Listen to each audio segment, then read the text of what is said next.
शास्त्रों के अनुसार परम भगवान कौन है? परम भगवान किसे कहते हैं? भगवान के 6 गुण क्या है और किस भगवान की भक्ति करना चाहिए जिससे कि हमें भक्ति करने का संपूर्ण लाभ मिल सके? आइए जानते हैं हमारे हिंदू मुख्य शास्त्रों के अनुसार, जैसे कि श्रीमद् भगवत गीता, श्रीमद् भागवत पुराण, विष्णु पुराण, ब्रह्मा संहिता, नारायण उपनिषद, वराह पुराण, मोक्ष धर्म और गीता महात्म्य आदि मुख्य शास्त्रों में बताया गया है कि भगवान शब्द का अर्थ क्या है और भगवान किसे कहते हैं और किस भगवान की पूजा से आपको कम समय में संपूर्ण लाभ मिलेगा। विष्णु पुराण में बताया गया है कि धन, बल, प्रसिद्धि, सौंदर्य, ज्ञान और वैराग्य ये सब 6 ऐश्वर्य जिस व्यक्ति में परिपूर्ण रूप से असीमित मात्रा में और असीमित समय के लिए हो, उस व्यक्ति को भगवान कहते हैं।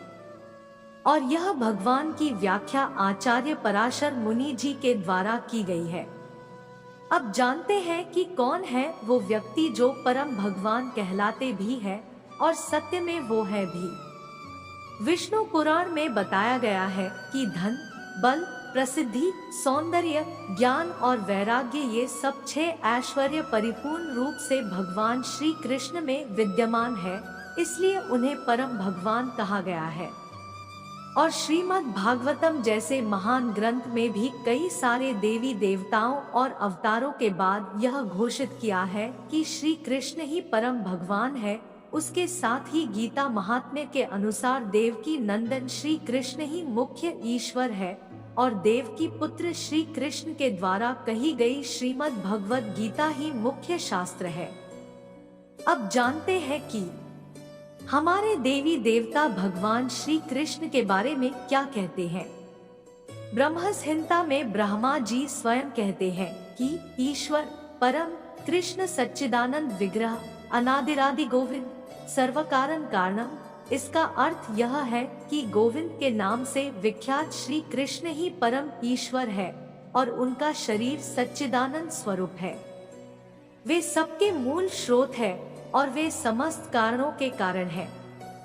इस प्रकार सारे वेदों और शास्त्रों का एक ही सार है कि श्री कृष्ण ही परम पुरुषोत्तम भगवान है।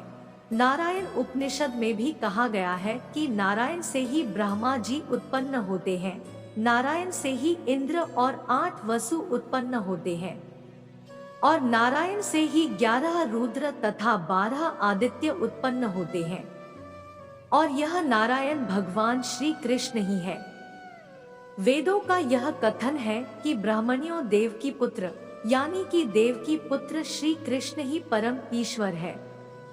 और मोक्ष धर्म में भी भगवान श्री कृष्ण कहते हैं कि भगवत गीता के 7वें अध्याय से लेकर 12वें अध्याय तक के सभी श्लोकों का सार यही है कि श्री कृष्ण ही परम भगवान है, क्योंकि इस ब्रह्मांड में न तो उनसे कोई श्रेष्ठ है और न ही भविष्य में कोई होगा। श्रीमद् भगवत गीता के 4थे अध्याय के पहले ही श्लोक में भगवान श्री कृष्ण यह कहते हैं कि मैंने इस अमर योग विद्या का उपदेश सबसे पहले लाखों वर्ष पूर्व सूर्य देव विवस्वान को दिया था और विवस्वान ने मनुष्य के पिता मनु को उपदेश दिया था और मनु ने इसका उपदेश इक्ष्वाकु को दिया था। भगवान श्री कृष्ण को लाखों वर्ष पूर्व सूर्य देव विवस्वान को दिया हुआ उपदेश उन्हें आज भी याद है। इससे यह स्पष्ट होता है कि श्री कृष्ण अपार ज्ञान के धारक है। क्योंकि श्री कृष्ण का ज्ञान अपार है, अतएव उनकी स्मरण शक्ति भी असीम है, इसीलिए उन्हें परम भगवान कहा जाता है। अगर आपको ये जानकारी अच्छी लगी हो तो चैनल को सब्सक्राइब करना, वीडियो को लाइक, शेयर करना और भगवान की ऐसी और दिव्य लीलाएं जानना चाहते हैं तो इस चैनल में विजिट करें। धन्यवाद।